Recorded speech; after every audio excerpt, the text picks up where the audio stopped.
What's going on, guys? Welcome to Stock Talk with Nico Kritikos. Today, we're going to do some stock analysis for C3.AI, ticker AI. This stock is down over 11% today because they came out and said that they are not expecting to be profitable in the upcoming quarter. And so, obviously, shareholders are not too happy with that. But if you look overall of the stock performance this whole year, the stock's actually up 94%. So, it's actually having a good year. Since its IPO in 2020, the stock has come down quite a bit. Its IPO was $100 a share. Today, it's only 27. This company is only a $3 billion company with only 900 employees, so relatively small. And if you don't know, what this company does is they are an artificial intelligence software company. As it says here, for digital transformation, they work with lots of different corporations. They actually have partnerships with like Google and Microsoft. They're partnered with, if we look at their client list, we can see Duke Energy, we can see Shell. They work with agencies like the U.S. Air Force and the U.S. Army. So I would look at all of this as a good sign, right? It's not really promising anything, but it's a good sign. So the first thing I thought of when I read about this was it reminds me of a lot of Palantir, because Palantir is doing a very similar thing. As you can see here, it says C3.AI develops, deploys, operates large-scale AI predictive analysis and the Internet of Things applications to its portfolio of applications. So it pretty much just helps companies, gather data, analyze data, make better decisions. There's lots of companies doing what they're doing. I think they're just more so at the forefront of integrating artificial intelligence. But again, I think Palantir is one of those big names that you hear about a lot, doing a very similar thing. And Palantir is about 10 times the size of this company. But if we go to what this company is doing for revenue, we can see that last year they did 266 million. And over the last 5 years, we've seen some pretty consistent growth. The last year, year over year, wasn't a giant jump. As you can see here, it only went up $10 million, $20 million, but it still is, they're still growing. So that's the good thing. So I'll give that a check. As for net income, it keeps getting worse. Last year was negative 260 million. So that is not going to get a check. And that's also going to cause it not to have a PE ratio. So we're going to look at the price to sales. The price to sales for this company right now is about a 12 or a 13. For a while, it traded at about an 8. And I kind of was asking myself, okay, why does this company trade at a much lower valuation than a Palantir? And both Palantir and C3 are both growing revenue at about 15 to 20%. So there's not a big difference there. So I don't know if it's maybe because this company is smaller and younger and it hasn't proven itself as much. I don't know if Palantir just gets more, it's more popular, so people know about it more. I don't know what it is, but C3.AI trades at about a 13 price to sales as of right now.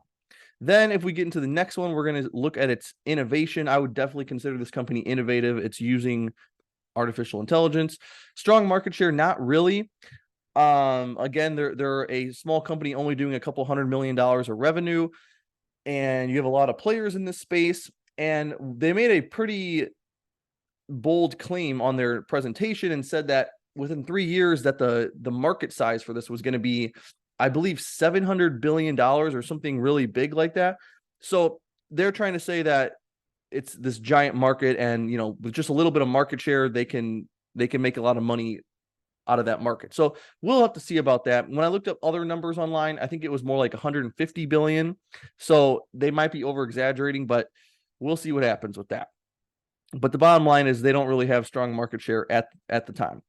No return on invested capital because it's unprofitable. Equity is not growing. This was one of the disappointing things, because some of these other ones, like the profitability, from a profitability standpoint, those numbers sometimes you can kind of, it's understandable if they're not profitable in the early years, but I would still expect them to be growing equity, because equity has gone from 1 billion in 2021. We're talking over 2 years ago now, and it hasn't grown. It's gone down. We're at 900 million now. So that's not the best sign. That's kind of weird. I don't know about that. So that will not get a check. The equity is definitely over 15%.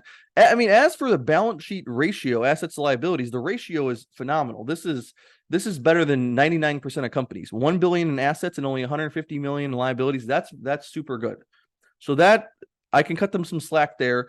And of course, that this is like 30% of their market cap. So from that standpoint, it looks great. Share count. This is another metric where normally you would expect this to be bad for a company like this at this stage. And again, we're looking at a lot of growth here. The last 2 years, there wasn't a big jump, but it still is going up. And I probably would expect it to keep going up for a couple more years. And again, the balance sheet's great. Assets are definitely, the assets are nearly 9x the liabilities. So that's great. No profit margin here. Cash from receivables. Yep. They have no income. So that'll get a check. No dividend. It's slightly over 10 years old. I believe 2009 it was founded. And then we have free cash flow. This is pretty similar to net income. Free cash flow keeps getting worse. So we get negative 180 million. So overall here, I would say I'm interested in this company.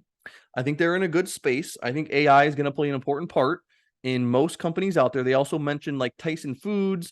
They mentioned some energy companies. So I think they're in a good space. The question is, can they do something that other players can't do? That, like, why can't Microsoft or Amazon or Google just make their own version, or just do it without them? So we'll have to see if that's a possibility. But I like to invest in companies that are profitable and that have proven themselves a little bit more. This company doesn't really fit in that category. That's why I'm kind of skeptical, but I am interested. Because I know this space is promising. I don't like paying huge valuations for a company that's not profitable. So that's another thing that kind of scares me away. Even though the balance sheet is phenomenal, I need to see a little bit more. I need to see a profit, or I need to have a couple more years of revenue growth, something like that. So that's my stance on this. Although if they were to do one of those things, I would be interested in investing. It's just, I'm kind of skeptical, and it's a slightly too risky of an investment for me to make at this time. But thank you for watching, and I will see you guys in the next video.